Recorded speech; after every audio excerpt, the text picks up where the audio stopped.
Day 6. Summary 1. You will hear a lecture about sports. Listen carefully and fill in all the blanks with no more than 3 words. First, you have some time to look at the questions.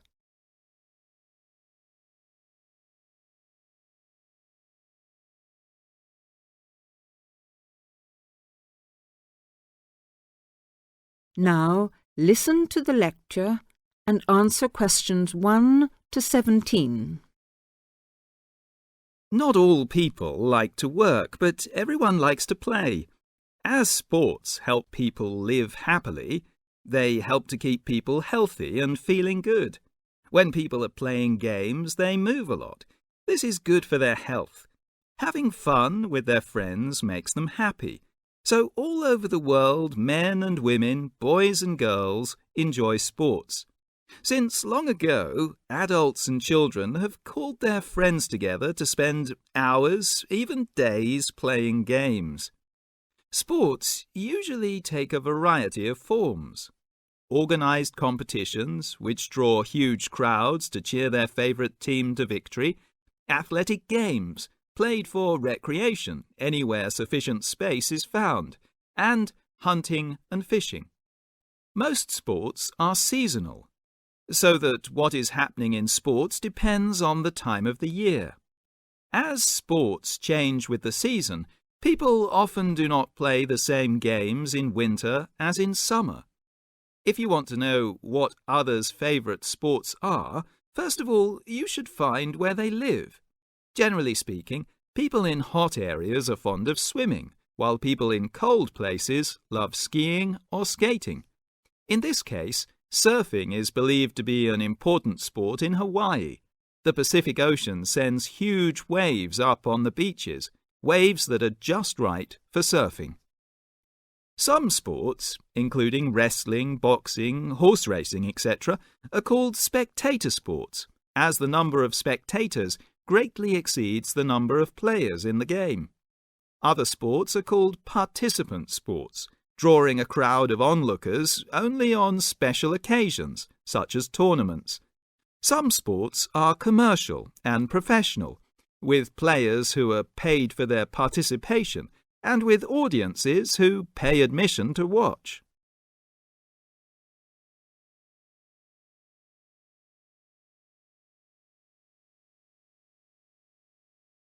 Summary 2. You will hear a radio program in which the speakers discuss the importance of looking after old people in winter.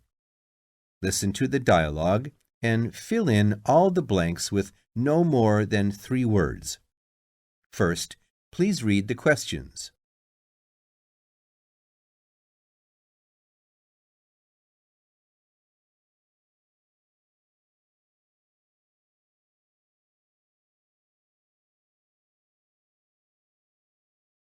Now listen and answer the questions. Nobody likes cold weather, but for old people it can be particularly uncomfortable and dangerous. They can become cold without even noticing it. To keep warm, they may need help from friends and neighbors like you. To find out how we can help, we've invited a representative from the Social Service Department at the Town Hall to talk about the Winter Warmth Code campaign. Mr. Hastings, can I first ask you why it is so important to keep an eye on elderly people during cold weather such as we've been having lately?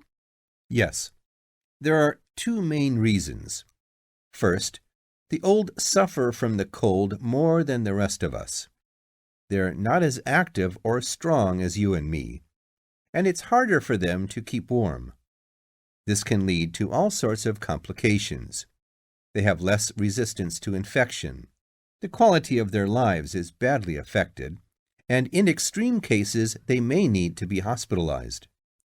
According to the newspapers, old people are actually dying of the cold.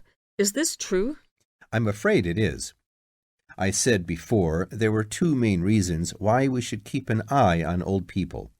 Well, the other major problem is that so many pensioners cannot afford to heat their homes properly. They may already be living in difficult circumstances. Then, in an exceptionally cold winter such as this one, they may just not have enough money to pay for the extra heating necessary. It seems terrible that in a society such as ours, this should be happening. It is. And what the Winter Warmth Code campaign aims to do is to bring this problem to the attention not only of the government, but of everybody else in society. We all have a duty towards our old people to make sure that they do not suffer in this cold weather. So now to the practical side of things. What can we do to help? Well, we all know someone old, a relative maybe, a neighbor, someone living round the corner. We should adopt that person and make sure that we spare a few minutes every day to check that everything is okay. Make sure, even if the old person is not actually ill, that he or she is not suffering. Check when you go inside that the house or flat doesn't feel cold to you.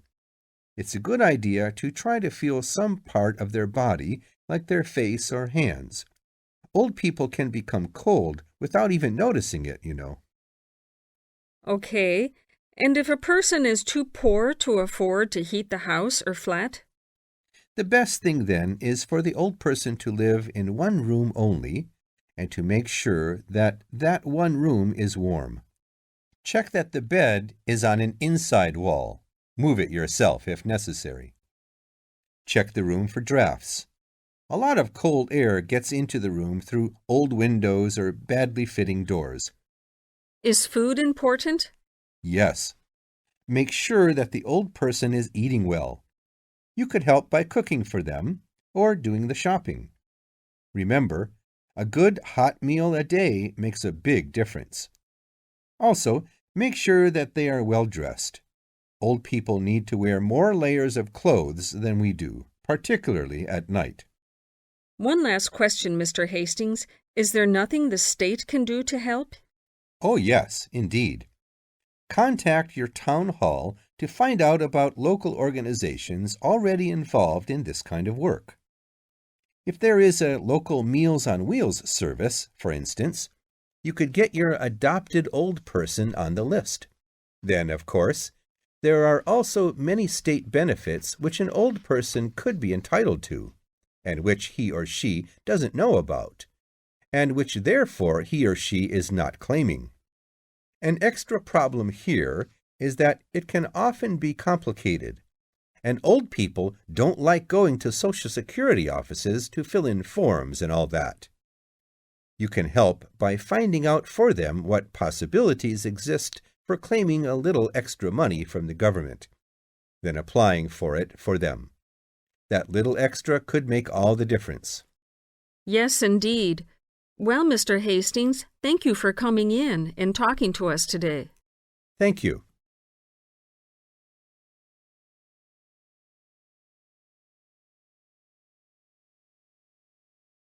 Summary 3. You will hear a short news item. Fill in the gaps in the summary below with the correct word or phrase according to what you hear. The first one has been done for you as an example. First, you have some time to look at the questions.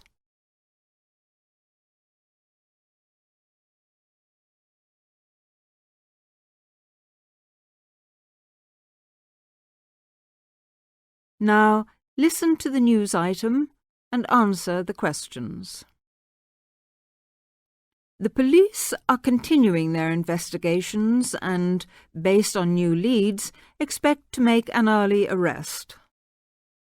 The drought in northern THR continues to worsen, with tens of thousands of hectares of once lush pastoral land having now been without a single drop of rain for over 11 months. Farmers from the stricken region are beginning to despair, with meteorologists predicting that the drought is unlikely to break before Christmas. Many farmers have begun shooting their worst affected cattle, and in some cases entire flocks of sheep have been destroyed. These measures, tough and cruel though they may seem, are essential to prevent a possible outbreak of widespread disease. It is not only farm animals that are in trouble. Environmentalists are also concerned that the lack of water in rivers, lakes and streams will mean more native animals in the bush will die unless rain comes soon. They believe the drought could have a lasting effect on the populations of such native animals as kangaroos, wallabies and koalas. Our reporter, Colin Harrison, is in Vance, talking with long-range weather forecaster Joseph Singer. Over to you, Colin. Joseph, can you give any indication as to when we might receive some rain in the affected regions of THR? Well, it's hard to say, of course, but I'm confident that the drought will break within approximately 2 months.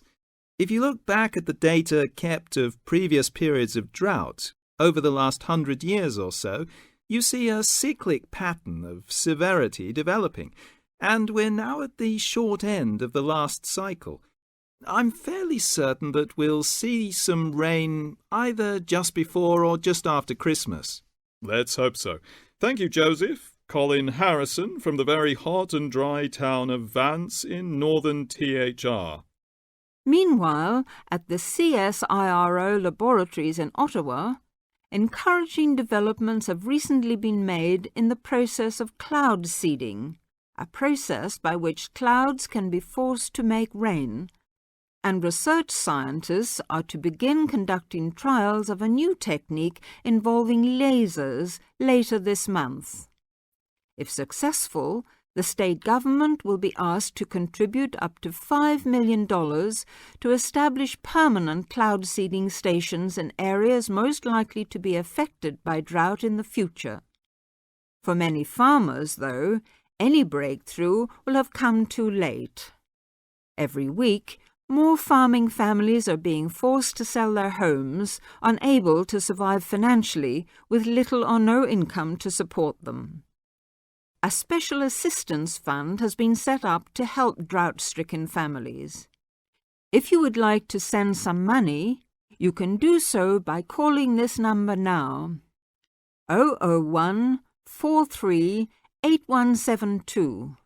I'll repeat that number, 001 43 8172.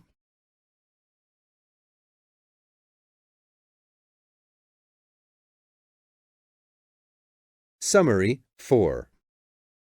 Listen to the conversation between Andrew and Samantha. Complete the summary by writing one suitable word in the numbered spaces. First, you have some time to look at the questions.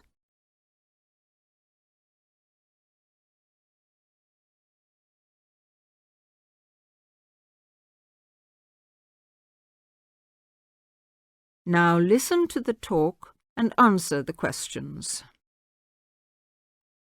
Does your work bring you into contact with many overseas students, Samantha? Occasionally. As you know, a solicitor's work is to advise people about their rights when they have any problems understanding how the law operates. They may need help because of injury to themselves or their property, if they've been attacked or robbed, for example. But these are not by any means the main problems I deal with. Really? We know more about crime, I suppose, because we read about it in the newspaper or see it on TV. What other things do people come to you for help with? There are lots of things which don't get nearly so much attention. Sometimes it's to do with relationships in the community, as when bills aren't paid, or contracted work isn't completed, or neighbours disagree. At other times, it's to do with people not understanding the law and their responsibilities, and this is probably where overseas students have the most difficulty. One interesting example is customs laws, something which every new arrival has to come up against. What is it that overseas students find most difficult to understand about Australian customs regulations? I think it's a shock to many people arriving here for the first time to find out how many things are prohibited. Everyday food items, for example. I mean, when I've been travelling overseas, I've been quite amazed at the lack of concern in some countries about food being brought in from other parts of the world without any check. You mean people arriving into other countries don't have to declare any foodstuffs at all?